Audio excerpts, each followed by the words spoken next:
My name is Richard Mireles, and I want to welcome you to the Prison Post.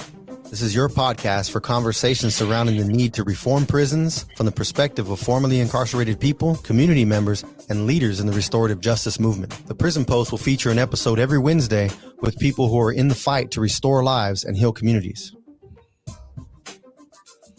All right, it's good to be back. Welcome to the Prison Post. My name is Richard Mireles. I'm the host, and my co-host today is Ted Gray. The Prison Post is sponsored by the Crop Organization. Ted is our executive director.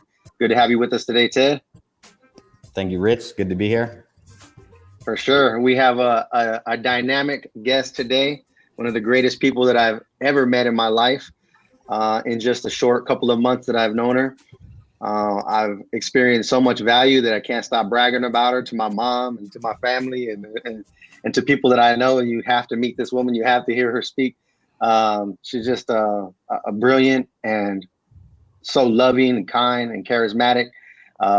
Pretty much somebody I aspire to be like. And every time she talks, I get quiet because I want to just sponge it all up. But I want to share something, Christina, I'm dying to bring you in, but I want to share a little bit of a formal introduction about you today for our guests so they can know who we have here with us today. So our guest today is Christina Lee. She's the Chief Executive Officer for Paradigm 360 Coach Training. It's an LLC. She has a wealth of experience in corporate and nonprofit management, fundraising, and development. She's also skilled in building teams through behavioral management assessment-based training programs. I know this because we went through it. It was an amazing training. She has developed over 4,500 leaders within a 10-year span. Christina is a native of Oakland, California. She always says the West Coast is the best coast. I don't want to steal her line, but she's not out here in the West right now, but she still remembers it and loves it. She has a wonderful husband of more than 34 years, 6 adult children. She likes to say they're all out of the house. She's a national speaker, teacher, executive coach, and serves as an assistant chaplain to NFL families through the Professional Football Players Association, Mothers Association.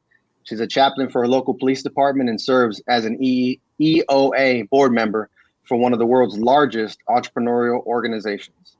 One of her greatest joys in life is her involvement with the Paradigm 360 Young Entrepreneurs Program, a program that develops and prepares young talent for future marketplace leadership. In her spare time, she enjoys reading. She's talked about reading 2 or 3, 4 books a week, podcasting, and vacationing on California beaches. Welcome to the Prison Post, Christina. Wow. Thank you so much, Richard. Who's that person you were talking about? I tell you, I really appreciate that. I want our audience to know I've never read as many books as you. I had to live a lifetime to be able to catch up with Richard Mireles. Oh, boy. I got to live a lifetime to catch up with Ted here. I thought I was doing something with the amount of books I read until I met him. But it is so wonderful to have you with us today. I'm just looking forward to getting in and sharing how you've added value to our life. And I'm just gonna turn it over right now to Ted. He has a place he'd like to start in this conversation with you, and we'll get going. Hi, Christina. It's good to see you. Hey, Ted. How are you? One of my favorite people. I'm doing well. So I just want to start off by giving you an opportunity to share a little bit about yourself, how you came to be where you are today, the leader that you are today, and if you'd share a little bit about your history and just give the audience a little bit of insight into how you came to be the person that you are today. Absolutely. I was born and raised in Oakland, California, and I'm the baby of 11, and 2 great parents. Went to private school most of my life, parochial school, and spent a lot of time growing up having an early desire for entrepreneurship. I was a big fan and participant of programs like Junior Achievement that kind of channeled me in the direction of entrepreneurship and leadership, and pretty much was always outspoken as a young person. And I think that kind of navigated me through the waters of where I am today. Met my husband at an early age. We married fairly early. I think I was about 21 years old. And matter of fact, next week we'll be celebrating 34 years of being together and 31 years of marriage. Congratulations. Congratulations. 6 kids. Let me say it out the house. 6 kids. That's the caveat right there.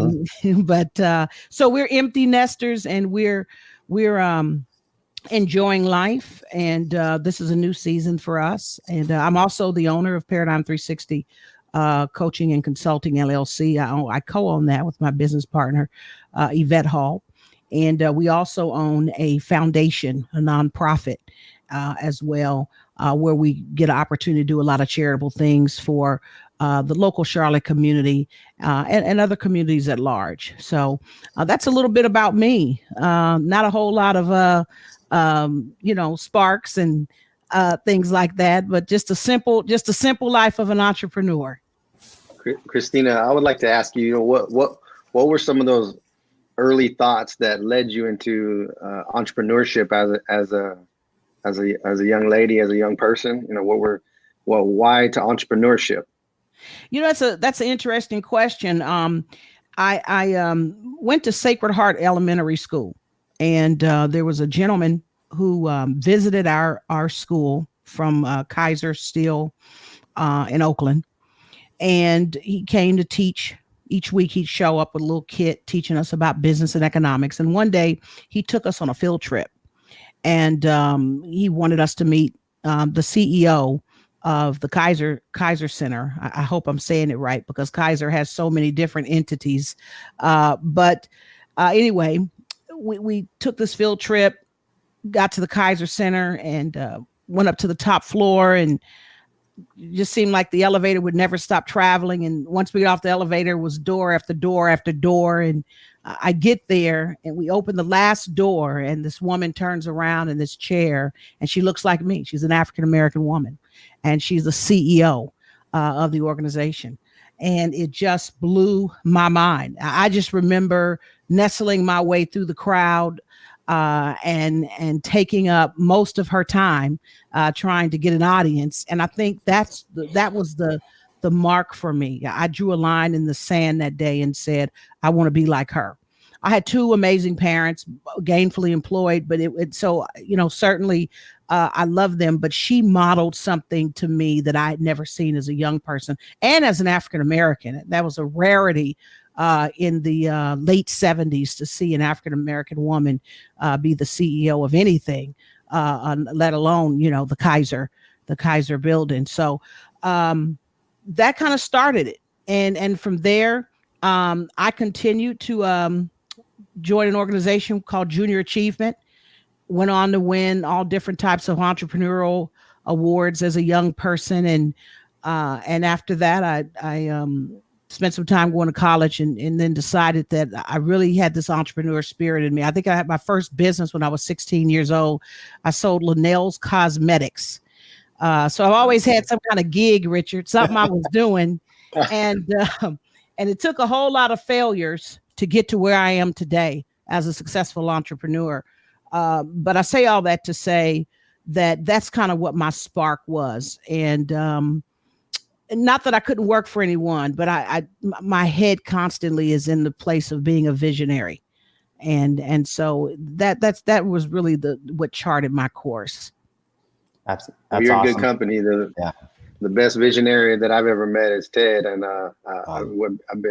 he's been my closest friend for the last 10 years. And if I could describe him in one word, is visionary. So we're in good company.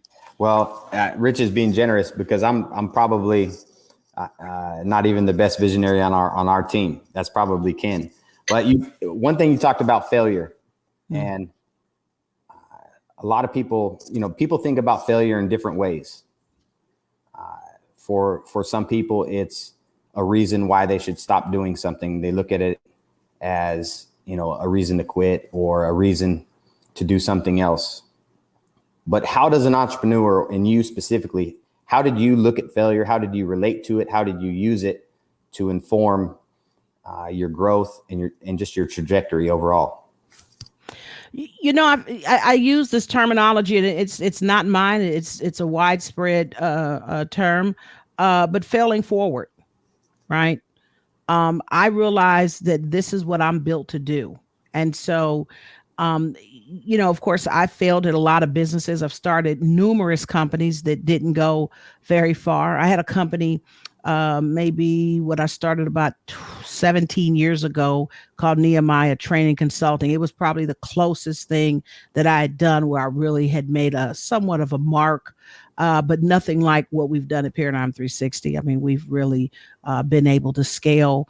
I'm in a different place. And I think from an entrepreneur perspective, failure is something you have to experience. So one of the things that I do when I fail, I give myself 24 hours to cry. And then after that, you got to get back to it. It's we recently, about a year ago, lost a major deal. It really was a major deal. I mean, one deal at about close to $400,000, and we didn't get it. And we didn't get it because it was some you don't know what you don't know, and there were some things we didn't know that we needed to know. We didn't know it, so we didn't get it. I gave myself 24 hours to be mad. And after that, I said, look, that's enough. Let's dust ourselves off and let's backfill the hole that we fell in and get this train moving. And so as a result of that, we're now back in line to do business at that level in the future. So entrepreneurship is something you have to have in you, Ted. You're born with it. You're born with this gene, and it's something that you can't shake it until you do it. Yes, ma'am. I think some of us are cursed with it. There you go. It's a good curse because it comes with good money and it's legal. Yeah. So Absolutely.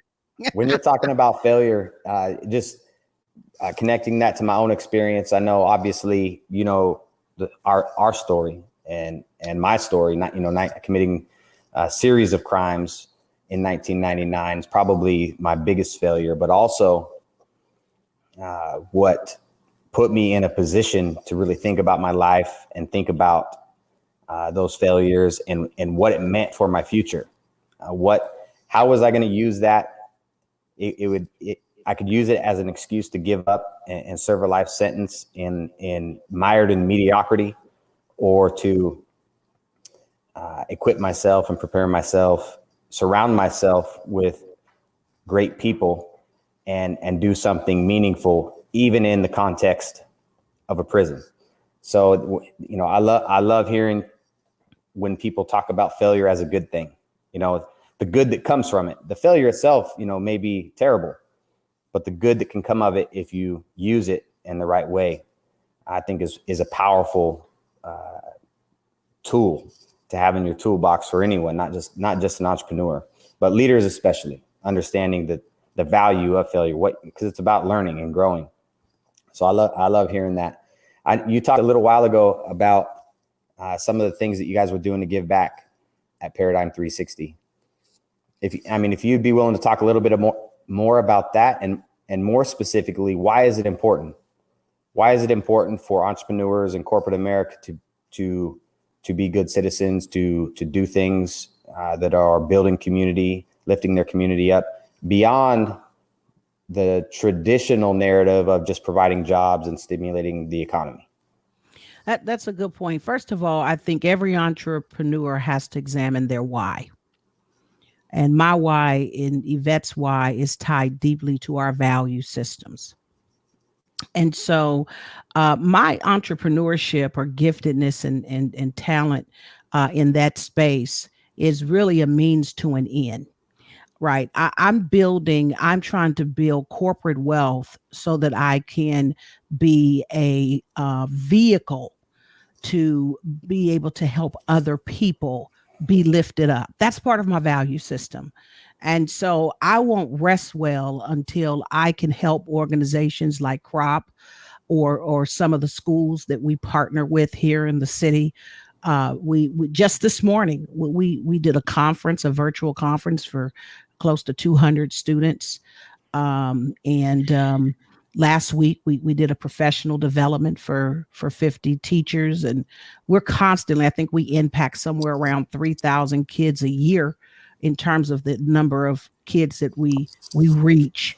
We in a sense that we'll grab schools. We do it through doing schools. So we may take one school and work with them 3 or 4 times, but the touch point, right? If you added those up, it could serve around that number. So we're really committed to making sure that we help eradicate poverty in the lives of people, because you and I both know that one of the things that can be a motivator for crime is poverty, right? And many of us look down on people who make decisions to do certain types of crime, but here's the deal: if I get to the point to where I'm hungry enough, Ted and Richard, I'm gonna steal some Doritos. Yeah. Now, I'm not glorifying it. No, I'm not glorifying it. No. I'm saying that's what happens when we have people who are in poverty. Yeah. People sometimes, I'm not advocating this, and I don't think that it's right, and I'm not justifying it, but I'm saying that when people don't have an opportunity to become upward mobile, people eventually, by the time you get to the 7th or 8th day of not eating, you're going to find a way to survive.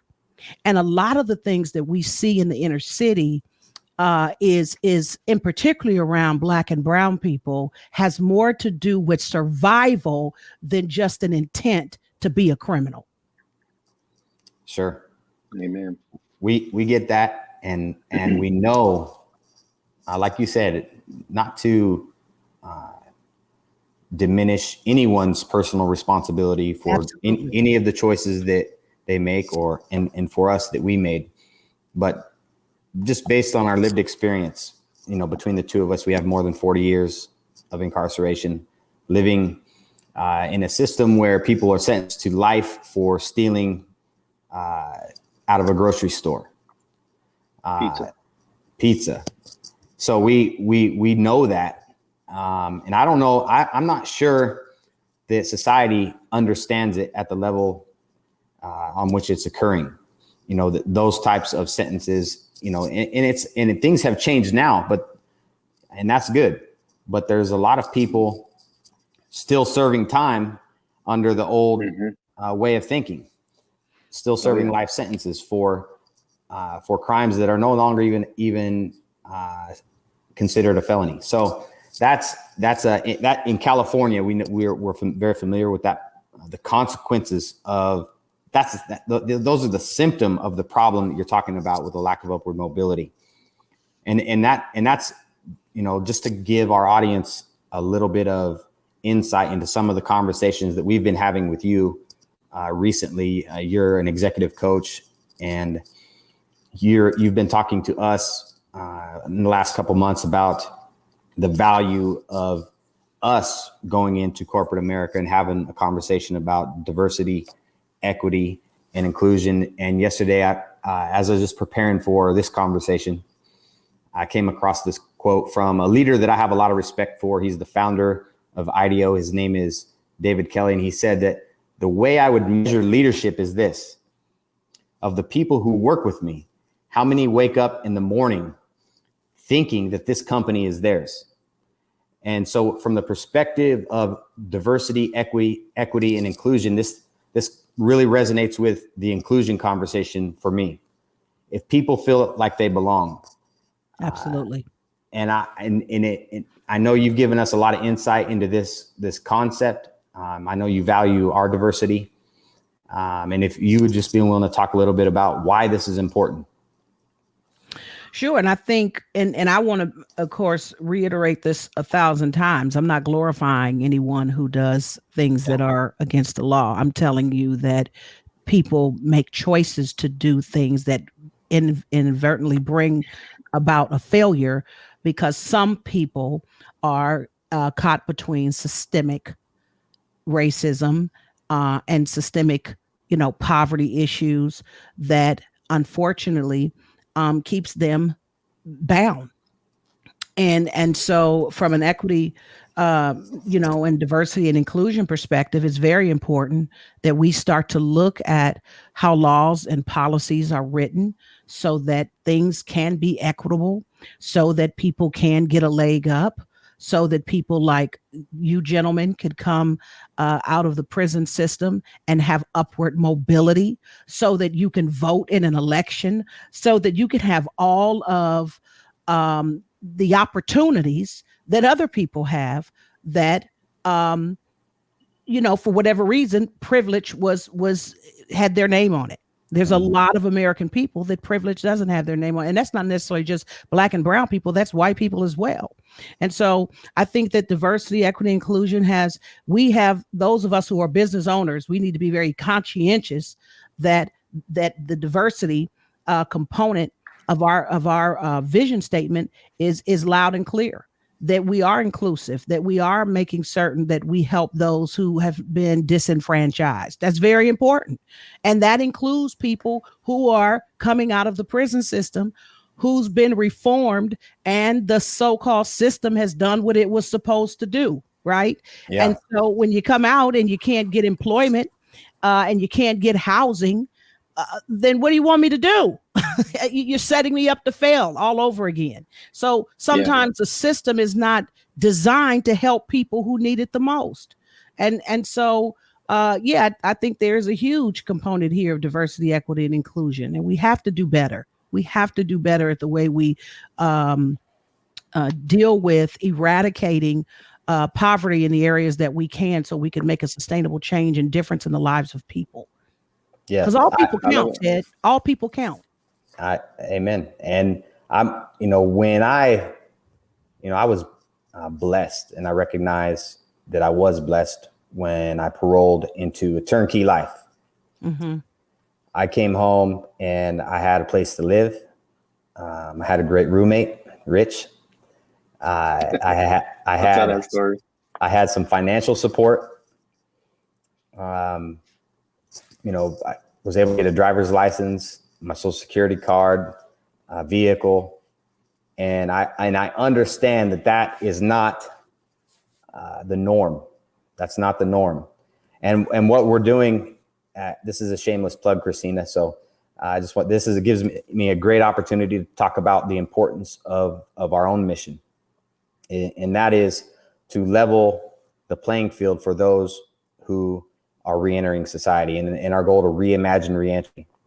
And, part of our work, we know, everybody knows, it's like common knowledge that people need to be skilled up when they get out.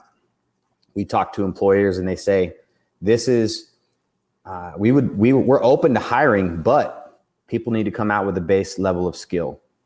Now we see, this is a failure of the system. The California system has made pretty good strides in improving the system, but there's still a lot of people falling through the cracks. And one of the biggest reasons is they're not skilled up to compete in the work, in the market, in the work. They're not competitive employees. They're not a young person who grew up with a phone in their hand and is a digital native is a much better choice, practically speaking, than somebody coming out of prison who's been in there for 10 years or 20 years and is behind the digital curve. And so part of our goal is to bridge the digital divide. And we have, a lot of work to do in getting people skilled up, but just as important, the work that is just as important is what we call employer development. And that means that we have to go out and advocate and have conversations with corporate America and let them know about the value. We're not saying to pity anyone or to give anything out. Our stand is that there's a third of this country with a felony conviction who have value, and you're missing an opportunity to bring value into your company when you overlook them, when you screen them out because of their record. So we think that there is a huge pool of untapped potential for corporate America, and part of our job is to go out and advocate for them. And we think that fits perfectly into the conversation about diversity, equity, and inclusion. We appreciate, the coaching that we're getting from you on that. I personally have learned a great deal from you on that.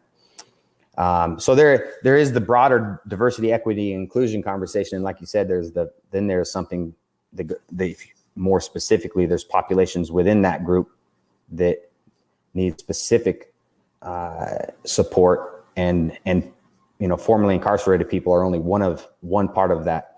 So I appreciate your thought on that. Go ahead. Ted, you mentioned reentry, and you talked about the components that come with that. From a diverse perspective, there's also a dignity piece. Sure. Right. And so inclusion and equity says that I have dignity. And that's important. Richard, it's important that you're treated with dignity and humanity. And that's a big part of diversity, equity, and inclusion work, is that we help employers understand that you're more than someone who could wash windows and do odds and ends jobs.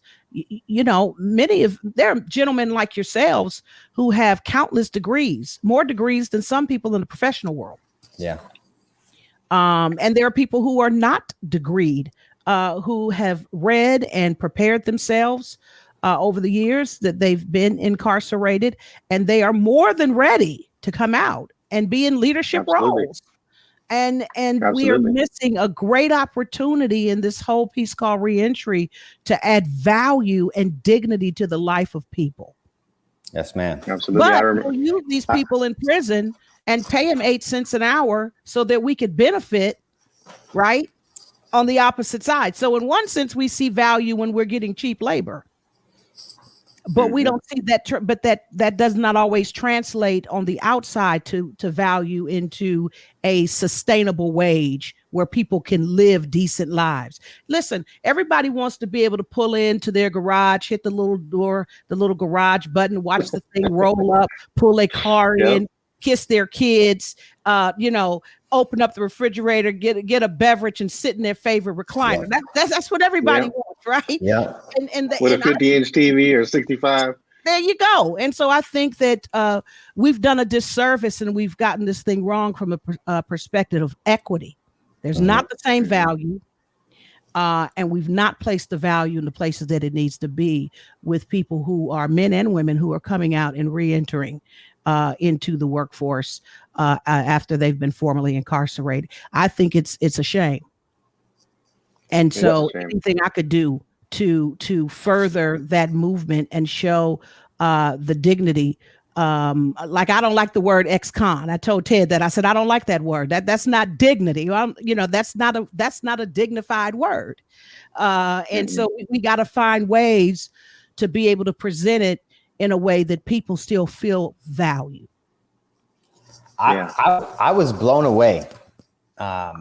You connected us to a group out there who are on the front lines of workforce development. They're working with formerly incarcerated people. And I was blown away at the level in which they've internalized a humanizing vernacular out there in North Carolina. The jail, I think it was the sheriff, refused to call his jail a jail or a prison. And they talk about their people in terms of citizens. And I love that. And in some ways, North Carolina is beyond where we are in California. Maybe we're just beginning to really move in that direction. But there are people out here who still use those terms. And frankly speaking, when I was coming out of prison, I had referred to myself in those terms and been referred to for so many years. It didn't seem like a big deal. But when you get out here and you see people being intentional about humanizing people and treating them with dignity, it calls you up to a new way of thinking about yourself, and that's impactful. And I'm hoping that we can catch up in California too. I don't know if all of North Carolina is where you guys are at in Charlotte in terms of that, or at least to with the people that you've introduced us to. But you guys, at least in that group, in that community, are ahead of us in many ways. And we look forward to working with you guys out there on some of those projects. Go ahead, Rich. It's objectifying language. I mean, I experienced it yesterday. I got a call from my parole agent, and he said that, you're going to get a new agent today. He's taking Northern Sacramento. These guys are taking Southern Sacramento. So I get on the call with the new agent, and he seems like a pretty good guy, but he goes, "You're a lifer, right? So you're one of my lifers on my caseload." And what came to me was, no, I'm not a lifer. I did life. Now I'm free. I'm not a lifer no more. You're a lifer. So from his perspective, it's there's still that objectification that until I parole, I'm a lifer and I'm still on life. And so it really does change things, the lens that you look to the world through at people. I think about a story that Ken shares about the dignity of work that you just talked about. We remember the guys in the chow hall who had to get up at 2:00 in the morning, 4:00 in the morning to go to work an 8-hour shift in a dank chow hall. And they had to work 2 years before they even made it to 8 cents an hour. And if they can get into one of those 8 cents an hour or 10 cents an hour pay number, or at the most to make $27 a month, but everything in that chow hall, there's no dignity of work. People are stealing food and stealing vegetables and stealing whatever they can do. But once they got into the prison industry authority, where they paid like $1 an hour at best, or 46 cents an hour, or 96 cents an hour, and the most that you could possibly make is like $180 a month.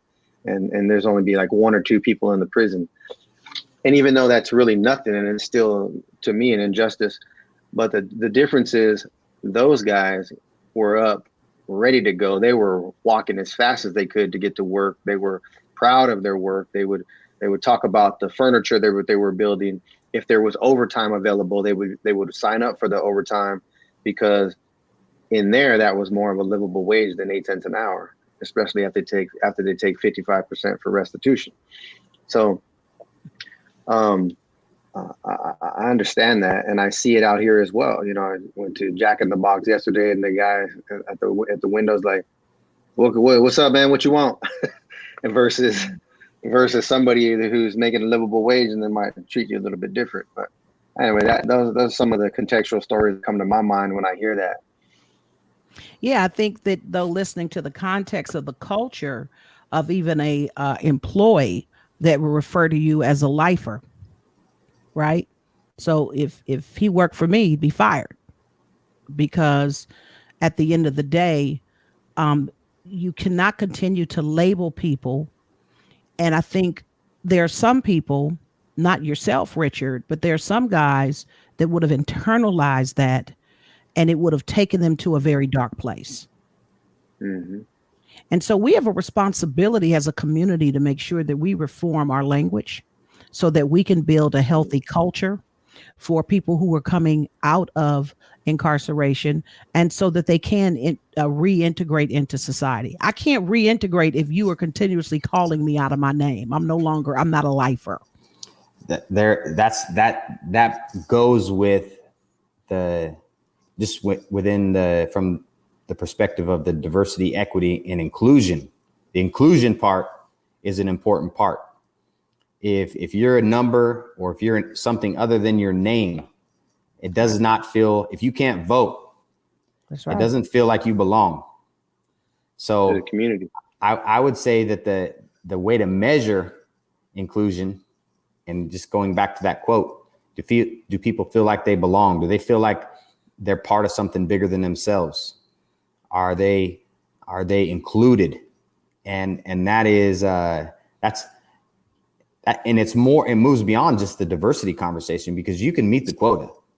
Oh, absolutely. Yeah. You can meet the quota, but if that's what diversity is, but inclusion and equity is something totally different. Exactly. So it's not any one of those things. It's all of those things together that's important. So I look forward, I hope that we have a long future with you in that work. We're looking forward to that. I want to share a little bit with our audience what you've meant to us over the last few months. Rich talked about it a little bit earlier.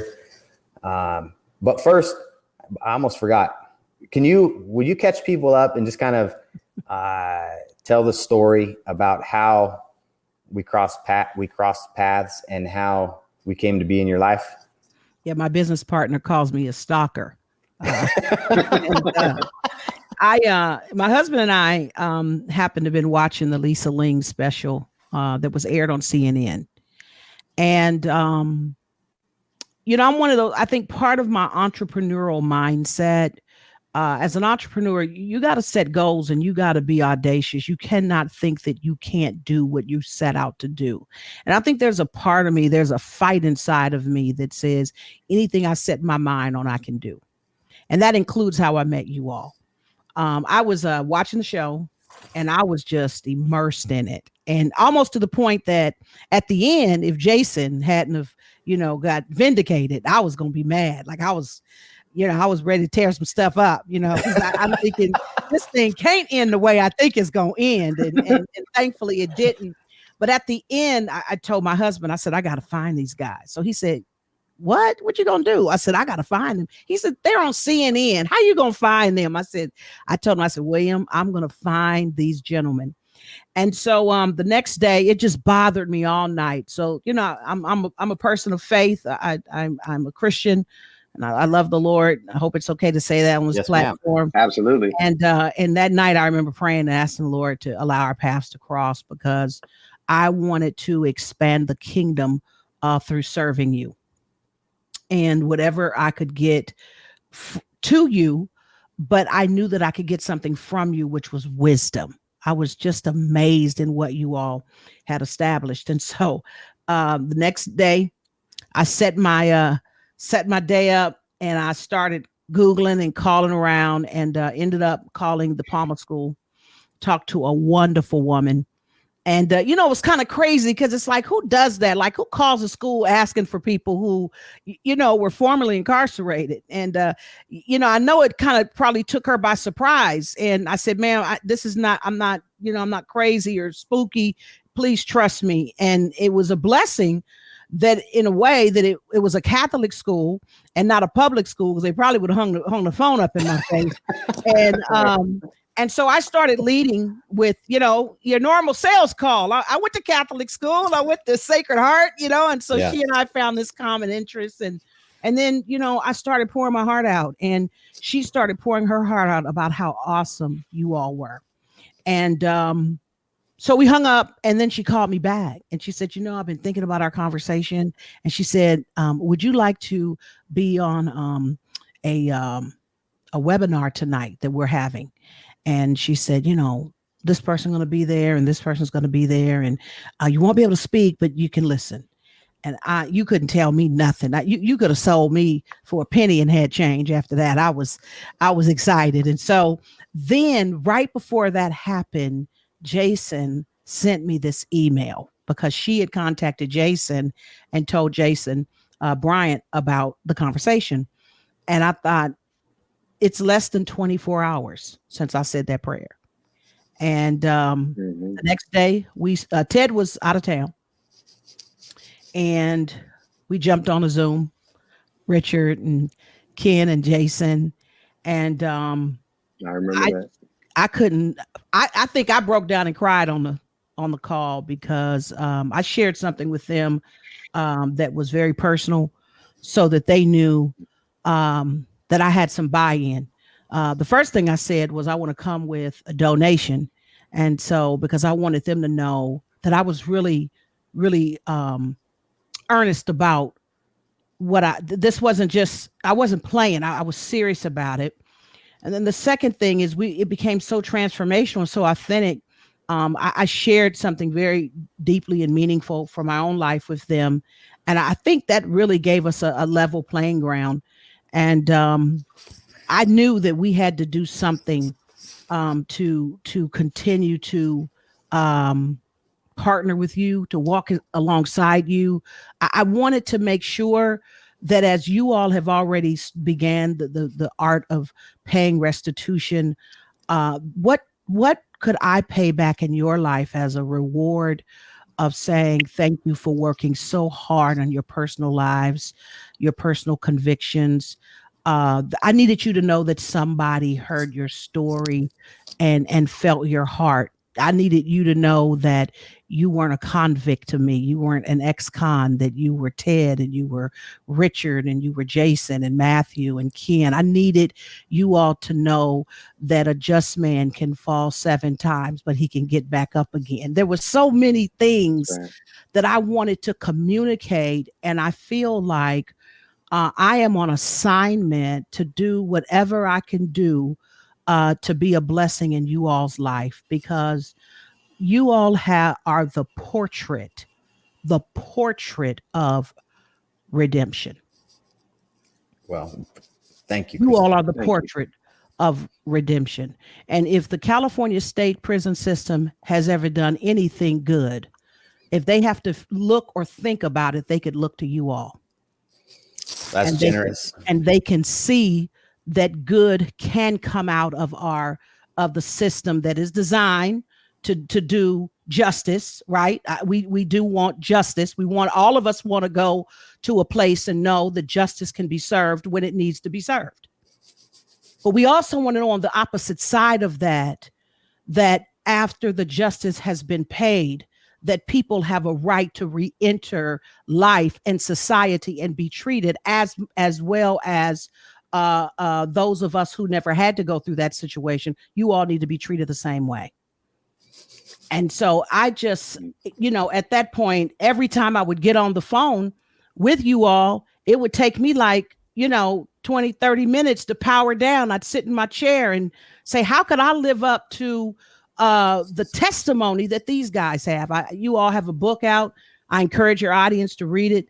Men Built for Others. I read the book in one sitting, never put the book down, because I was so captivated at what you all, and not just you all, you are just the face of many men who are incarcerated, who have done wonderful things behind bars.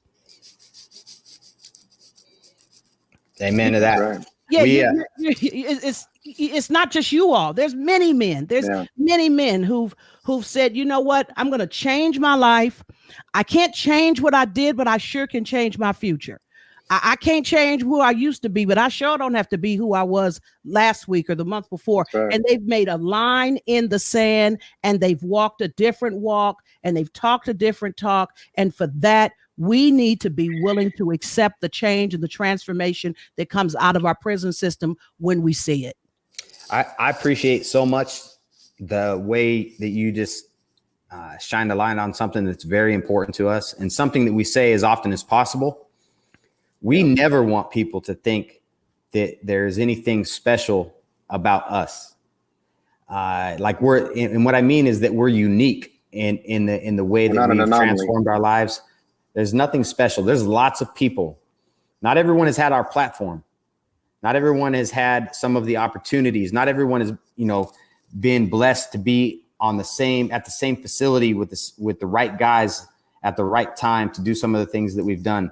But as individuals, there's nothing unique about us. There's a lot of guys, men and women on the inside who are as driven, have as much vision, and are going to do great things when they get out, so long as the opportunity presents itself. And many of them will do it in the face of not having there being no clear path of opportunity in front of them.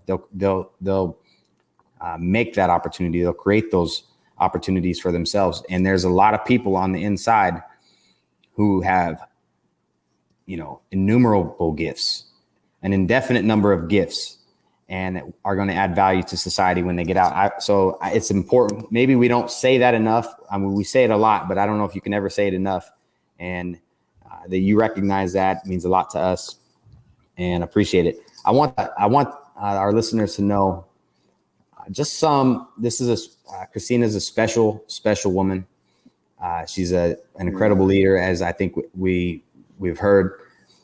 But Rich, could you just share a little bit about some of what she's done for us professionally and personally, and then I'll go after you. I'll pick up the scraps, anything that I miss. I want people to know.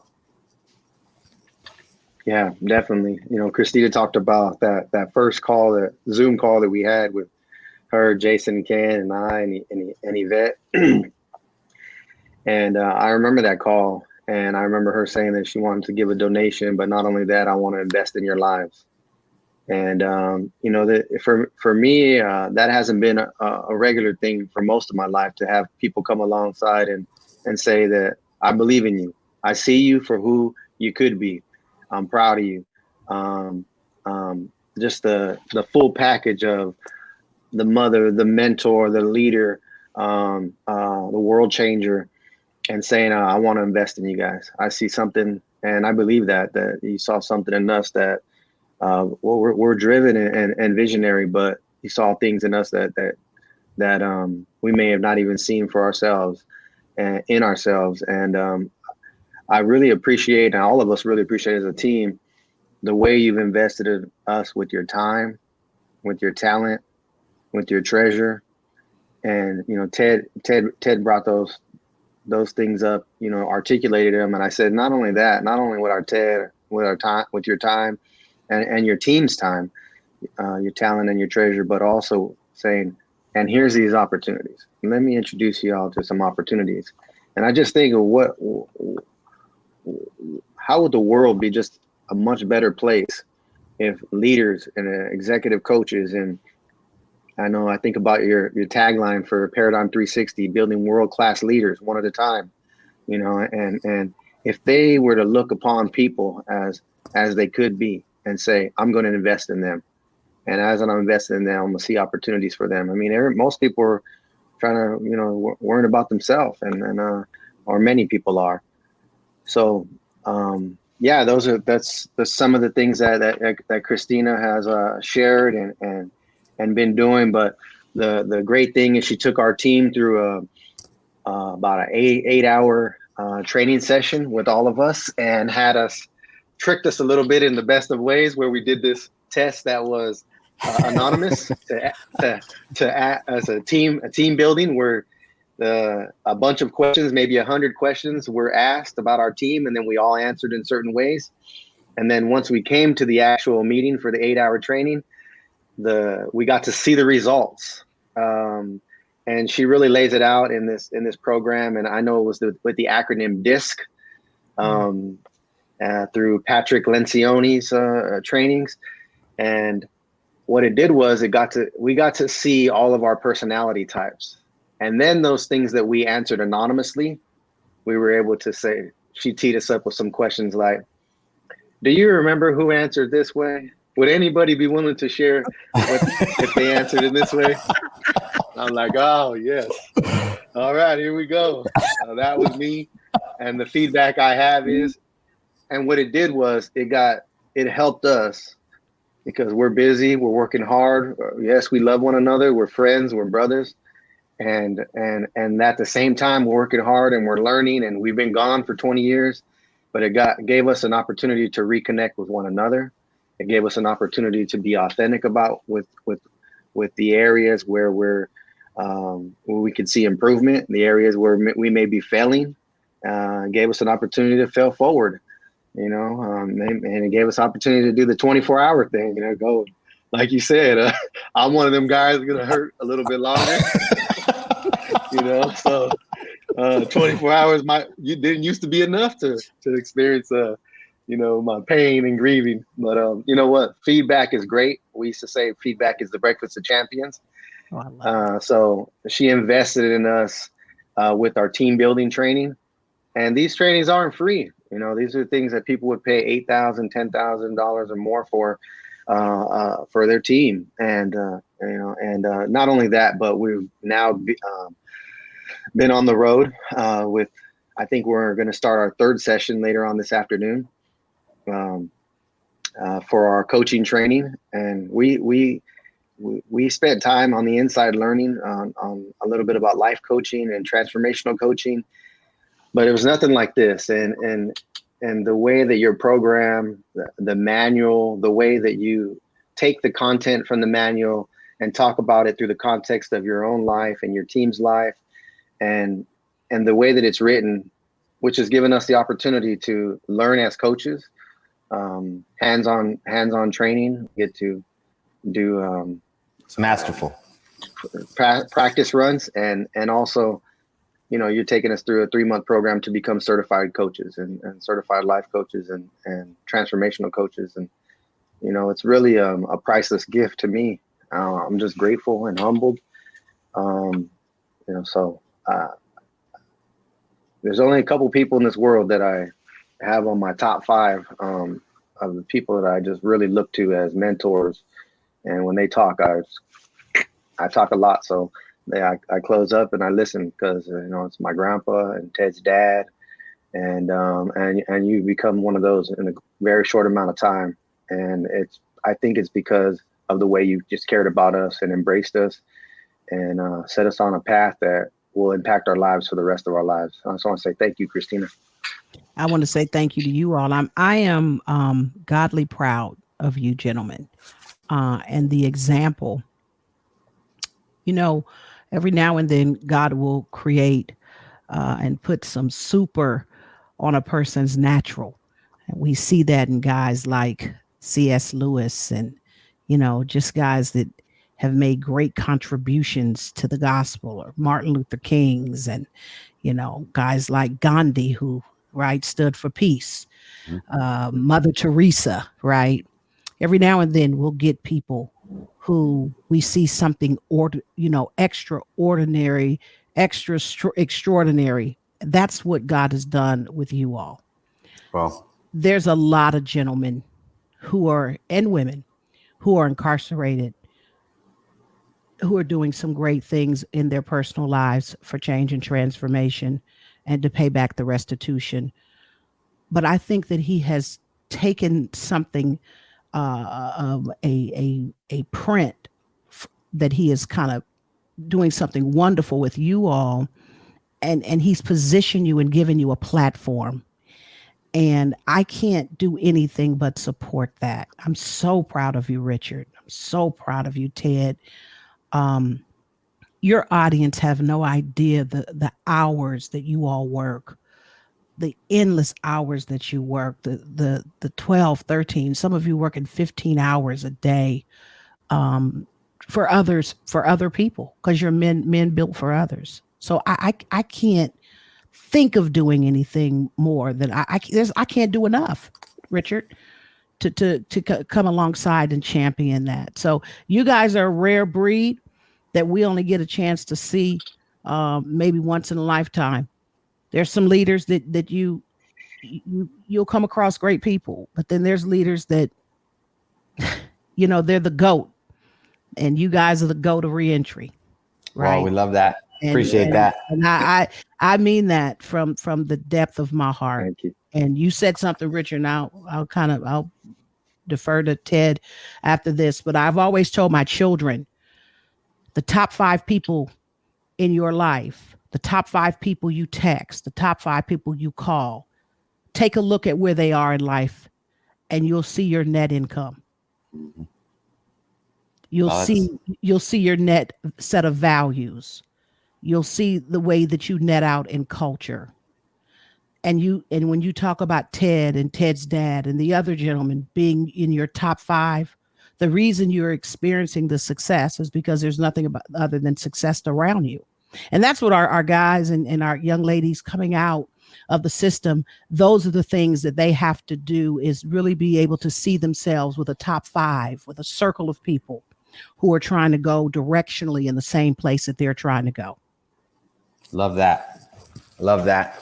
I think Rich, he didn't leave me much meat on the bone as far as just talking about what you've done with us and for us. But I want you to know that I appreciate you. I know that just so the audience knows right now, the one thing she's teaching Ken and I is how to close the deal. Close the deal, Ken. Close the deal. Make the ask, Ken. So we got that in front of us right now. We're going to work on that. How can people, if they want to look you up, where they find you, Christina? Our corporate consulting is paradigm360consulting.com. They can look us up on the web, Paradigm 360. If our foundation, that is a Christian ministry arm, is paradigm360foundation.org.